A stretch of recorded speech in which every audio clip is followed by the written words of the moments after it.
and I have my patient with me.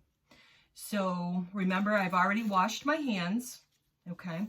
I brought the patient in the room, and I'm going to ask him his identifiers. I need your first and last name and your birth date, sir. John Smith. Okay. 7/29/85. Okay, and they match. Do you know why you're here? What kind of test you're having done? I'm having some blood work done. Okay, so what I'm going to do is I'm going to start an IV on you. I'm going to put my gloves on. If I can get them on. Okay. What happened to my tourniquet? Did you take my tourniquet, sir? Here it is. You're supposed to have your things all ready. That's a good reason to have them all nice and in place.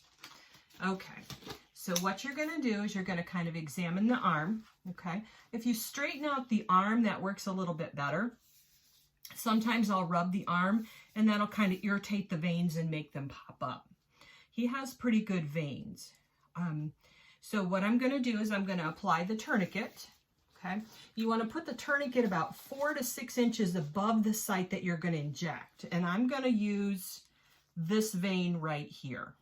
Okay, so I'm going to put the tourniquet here, and I'm going to put it on pretty tight. You're going to want to pull it and stretch it and put it underneath.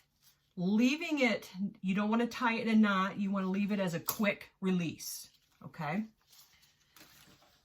so let me put that back on. And what this does by putting a tourniquet on, it forces pressure down into these veins and makes them pop up even better, okay? Sometimes you can kind of tap them a little bit, and that'll irritate them. Sometimes rub them. Go ahead and make a nice tight fist for me, okay? And you can see that this vein is popping up. You're going to want to palpate that vein with your finger. If you pull your glove tight, you can feel it bouncing. Okay, and it's a nice straight vein. So what I'm going to do is I'm going to take my alcohol wipe that I have right here, and I'm going to clean that area. Nice circular motion, I'm going to clean it. I've also found that if you kind of go in the line of the vein and kind of push on it, that makes it pop up more also. So I'm going to go nice circular motion again to clean it up, make it aseptic. Okay. You do not want to fan, okay? You want to let it air dry and give it a few seconds to dry so that when you do the IV start, you do not introduce some of the alcohol into the poke, because that is the part that burns. Okay, so I decided this is the needle we're going to use because we're going to do something that needs a power injector. So what you're going to do is pull the top off, okay? Look at your needle. Is that getting tight? Yes. Okay. Sorry. Okay, so you're going to look at your needle. There is a beveled edge of your needle. I don't know if you can see that or not. It's beveled, I think, about 30 to 45 degrees. You're going to want that bevel up. Okay, so here's my bevel. Okay, my bevel is going like that. The point you want to go in first. So here's the tourniquet on, nice and tight, okay? After you clean your area, you do not want to touch it again, okay? I am going to start my IV right here. So what I'm going to do is go below the site, and I'm going to pull taunt. And by pulling taunt, what that does is holds the vein nice and tight, okay? You've probably heard of people with rolling veins, moving veins. By pulling it down in taunt, that keeps it from moving. So what I usually do is use my thumb, pull it down, okay? Right here is where I want to inject. That's where I cleaned. I'm going to take my needle and I'm going to put it in at that approximate 30-degree angle, okay? You put it in until you feel the pop or see the blood flash, and then you straighten it out, okay? So here I put it in, I've got the blood flash, okay? Now what I'm going to do is pull back the stylet and push the catheter in, okay? It's going to go right in the vein, and I'm going to pull this all the way out.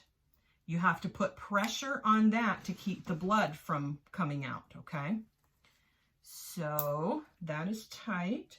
I'm going to take my tape. I'm going to tape it down. Okay, it's nice and secure. Open your fist for me, sir.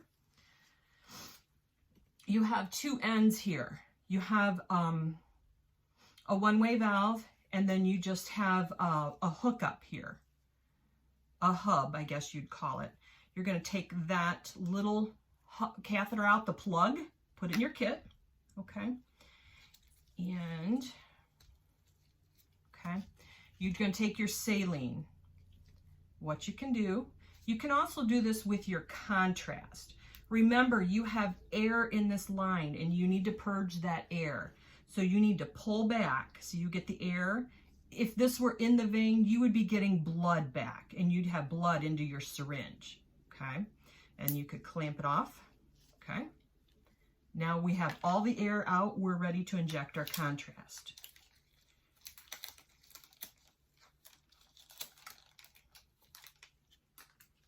And I take that. Okay. Making sure that you do not contaminate this end or that end. Make sure it's sterile. Okay. Unclamp that. And you're just going to inject. Okay. I'm going to put a gauze over here because it's going to get wet and leak. So here's my contrast going in. Go in nice and slow, and you're going to want to feel this here and make sure it's not bubbling up. If it starts to bubble up or get hard, that means the IV has infiltrated and you want to stop injecting immediately. Okay. When we're done, sorry, this should stay probably on there. Okay. We're done. We have our contrast all in. Okay. We clamped that. Let me get another 2x2.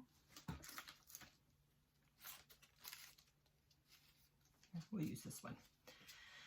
So what you're going to do is fold the 2x2 in quarters. Okay. You're going to take the tape off. Hold your needle secure here. Okay. And pull the tape off. You're going to put this over the injection site. Remember, that's just a catheter in there. It's not a straight needle. So you're going to pull this out nice and slow. And as you pull it out, you're going to continually apply more and more pressure on there. And when it's out, just hold pressure there to stop the bleeding. You don't need to have a dynamic scan for put contrast in under pressure or anything like that. So I washed my hands. I'm going to once again check the two identifiers of my patient. I need a name and a birth date, sir. John Smith. Okay. And birth date? 7/29/85. Okay. So go ahead and lean forward for me. You may want to put a pillow or something under their arm. That kind of helps. We're going to put the tourniquet on, kind of snug it down. Okay. And loop it through. Remember, do not tie it. You want a quick release. Okay. So what I'm going to do is I feel for the vein. Okay. I feel one up here. Nice big vein. Nice tight fist for me, sir. Okay. So I need to put the tourniquet up a little bit higher. Remember, it needs to be 4 to 6 inches above the site. And now I dropped my alcohol. And now I'm going to feel for the vein. Then I'm going to cleanse it. And I'm not going to touch it again. Sometimes you'll see people take the corner of the alcohol pad and put the point of it right where their needle is going to go. Okay. So what you're going to do, these are flexible. Okay. Take off the cap. This needle also has a bevel. You want the beveled part up. And I hold it like this. I take the butterfly wings and I pinch them together. Some people do it this way. It's all how you feel comfortable. So I pinch mine. Okay, nice straight arm for me, sir. Can you straighten your arm? Okay. So what I'm going to do, I'm also going to pull back on that vein, make it nice and tight, and I'm going to put it in at about a 30-degree angle. And as soon as I see blood return in here, I'm going to level it out, okay, and advance just a little bit. okay? And as soon as I get it taped down, not sure how I'm going to do this, just don't move. So I'm going to tape it, okay? And I have blood, a blood flash is what they call it, right to here. I have air in this tube, okay?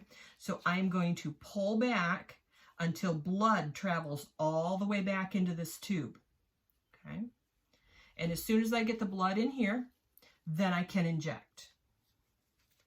So I'm going to go ahead and inject. I'm going to keep my finger here, make sure I don't feel anything hard bubbling up to indicate that it's infiltrating. All right, so I injected all the contrast. Can close the clamp, okay? And I'm going to take this out. Actually, oops, I should have taken the tourniquet off before I injected. So I'm going to take that off, okay? Same thing we did with the other needle. You're going to fold this into a nice square because you're going to need to put pressure on it. As you pull it out, okay, you're going to pull back on it. And I'm not going to put pressure because I want to show you how to pull it back. You don't pull the needle out. You pull on the tubing and the needle actually retracts into here, and that is the safety part of it. So here the needle's in the person, you're going to retract it back and it snaps and put your pressure on. Okay? You feeling okay, sir? Yes, I am. You're going to want to ask your patient if they're feeling okay, make sure they're not having any reactions. Okay? You're going to want to dispose of your needles in a sharps container. I don't have one currently, but they would go into the sharps container. Okay. You're going to remove your gloves after you tape them all up. Just send him on his way. There you go. Okay, so after you do your injection, you're going to want to finish your MRI. Okay, you've disposed of all your stuff where it needs to go. Complete the MRI and bring the patient out again. When you get them out of the machine, you're going to ask them again if they're doing okay. Are you feeling okay? And just make sure they know if they have any problems, they need to call their physician right away, not to call you. Make sure you wash your hands after you're done before you scan. And I think that may have covered it.